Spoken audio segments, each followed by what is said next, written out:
네, 안녕하세요. 12월 8일 목요일 새벽 기도 시작하겠습니다. 기도드리겠습니다. 은혜로우신 우리 아버지, 복된 날 허락해 주신 것을 감사합니다. 하나님 아버지, 오늘도 주의 은혜를 사모하며 또 나왔습니다. 간절히 간구하는 우리의 간구를 주님이 들어응답하여 주옵시고, 우리의 마음의 소원을 주 안에서 응답하여 주시옵소서. 오늘 한날도 주님 앞에 의탁하며 예수님의 이름으로 기도드리옵나이다. 아멘. 네, 찬송가 425장입니다. 주님의 뜻을 이루소서. 425장 부르겠습니다. 예전 찬송가는 217장입니다. 주님의 뜻을 이루소서. 고요한 중에 기다리니 진흙과 같은 날 빚으사 주님의 영상 만드소서. 주님의 뜻을 이루소서. 주님 말 앞에 엎드리니 나의 맘속을 살피시사 눈보다 이게 하옵소서. 주님의 뜻을 이루소서. 병들어 몸이 피곤할 때 권능의 손을 내게 펴서 강건케 하여 주옵소서. 주님의 뜻을 이루소서.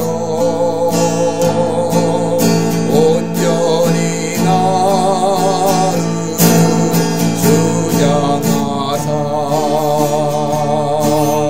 주님과 함께 동행함을 만민이 알게 하옵소서.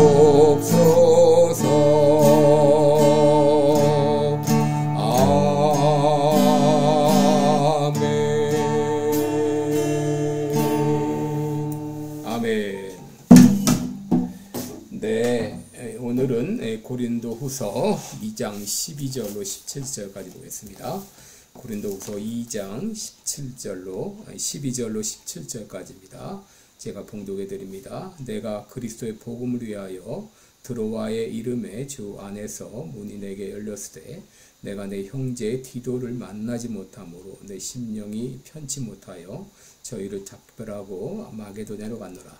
항상 우리를 그리스도 안에서 이기게 하시고 우리로 말미암아 각처에서 그리스도를 아는 냄새를 나타내시는 하나님께 감사하노나 우리는 구원 얻는 자들에게나 명하는 자들에게나 하나님 앞에서 그리스도의 향기니 이 사람에게는 사망으로조차 사망에 이르는 냄새요 저 사람에게는 생명으로조차 생명에 이르는 냄새라. 누가 이것을 감당하리요? 우리는 수다한 사람과 같이 하나님의 말씀을 혼잡하게 하지 아니하고 곧 순전함으로 하나님께 받은 것 같이 하나님 앞에서와 그리스도 안에서 말하노라. 아멘. 네, 오늘은 이 바울의 두 가지 감사 이런 제목으로 함께 말씀을 나누겠습니다. 그동안 바울이 사역을 하면서 당한 이 고난은 참 이루 말할 수 없는 그런 고난이었습니다.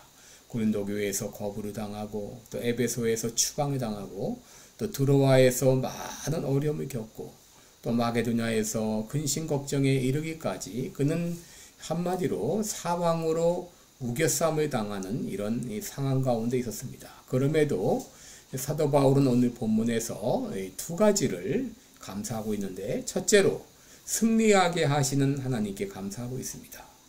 14절 말씀 보시면 항상 우리를 그리스도 안에서 이기게 하시고 라고 했습니다. 이 항상이라고 하는 말은 always, at all times, 항상, 늘이라는 말이고, 이기게 하신다, 이 말은 우리를 이김으로 인도하신다, 그런 말입니다. 이 트리암베원티라는 말인데, 이것은 우리를 승리로 인도하신다, 이런 말입니다. 여러분, 우리가 살면서 항상 이 분명히 믿어야 될 것은 바로 하나님께서 우리를 항상 이기게 한다는 말입니다. 그런데 우리가 승리할 수 있는 그 근거가 무엇입니까? 그것은 내 능력이 아니라 그리스도 안에서 우리를 이기게 하신다라고 말합니다.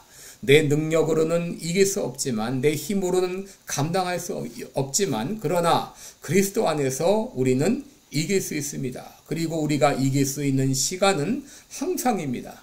적이 아무리 강할지라도, 또 환경과 상황이 아무리 나쁠지라도 우리는 그리스도 안에서 우리의 승리는 항상 보장되어 있습니다.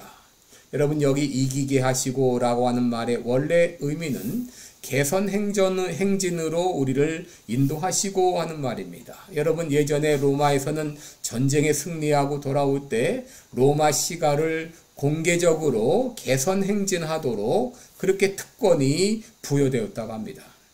유대인 역사가 요세푸스에 의하면 주 71년에 있었던 유대인 정복 기념 행진을 기록하고 있는데, 베스파시안 황제와 그의 아들 티투스 황제가 그들이 노획한 전리품과 포로들을 앞세우고 로마 거리를 통과했던 일을 기억하고 있습니다. 이 사실은 지금도 로마에 있는 개선문에 기록되어 있다고 합니다. 사도 바울은 어려움을 당하는 가운데서도 항상 하나님께서 승리하게 하신다고 하는 확신이 있었습니다.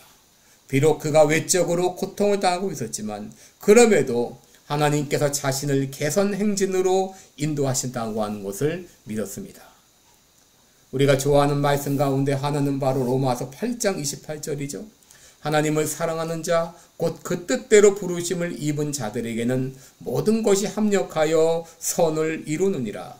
혹 지금 내가 당하는 일이 고통스럽고 어려울지라도 그것조차도 하나님은 합력해서 결국 승리하게 하신다고 하는 것입니다. 지금은 어려워도, 지금은 패배하는 것 같아도 하나님은 그것조차도 합력하여 결국 우리에게 승리를 주십니다. 둘째, 바울은 그리스도의 향기를 드러내게 하시는 하나님께 감사하고 있습니다. 14절에 보시면 우리로 말미암아 각처에서 그리스도를 아는 냄새를 나타내시는 하나님께 감사한다라고 말했습니다.